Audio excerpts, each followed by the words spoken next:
Hi, Jim Gray Wolf Petruzzi here, Sanctuaries of the Earth Mother.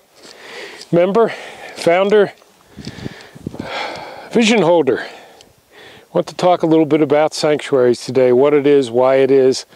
And so we came here. We're on the banks of the Poudre River, my half-side Sue Gray Wolf and I, just above Fort Collins in Colorado, the area that I lived in when this vision for the Sanctuaries came to me. This vision didn't come here, it came up in South Dakota in the Black Hills on the Wounded Knee area, Pine Ridge Reservation. But I lived here, my teachers were here, my native teachers at least. And so I thought this was a great place to come back, and we just saw a couple eagles in the water down there. This is eagle land over here in the rocks, especially in the winter, and they nest here. And again in the spring. We have the river coming through here, the Poudre River. We have all kinds of wildlife here. This is a sanctuary to me. It always has been. And so it's a good place to talk about Sanctuaries of the Earth Mother. When did this first come to me? A lot of years ago, about 1994. I lived here, as I said, in Fort Collins. I was with Colorado State University and running an environmental center and working with a lot of native teachers and a lot of native students at the time. And I went on my first vision quest up in South Dakota with my primary teacher, and I spent my days up on the mountain, 2 nights and 3 full days. And it was there I had this vision that then I forgot for many years until it came back a few years ago as I wrote my first book, White Man, Red Road, 5 Colors. And the vision was for sanctuaries, sanctuaries of the Earth Mother, which in the vision was we, people, humans, working with other creatures, would find ways to work in harmony again with the Earth Mother, find ways that were more sustainable, ways that would allow we humans to survive, to live, to grow, to evolve.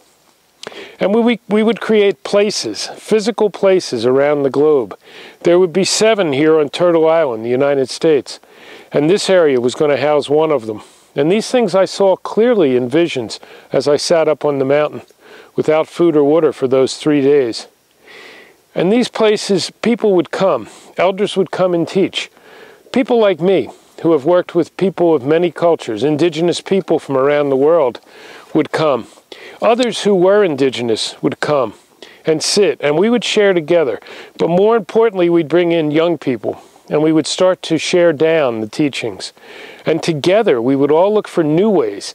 So we'd be working with the old ways, the ways of the ancestors, who were more in harmony with the earth.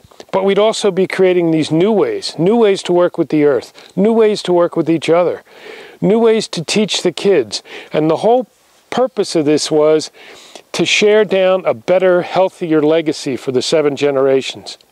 7 generations means, in the native way, the 7 generations to come, our children's children's children. And when you do anything on this planet, in the Native American way, certainly in the Lakota tradition that I've been taught, you think about it, and you ask yourself, and you ask Mother Nature, you ask the earth, is this going to be a good impact or a bad impact 7 generations from now? If I take this rock, if I burn fuel in this big car, what will that do 7 generations from now? And if the answer is it'll do harm, or it'll damage the environment or the people, you don't do it. You let it go. You find a different way.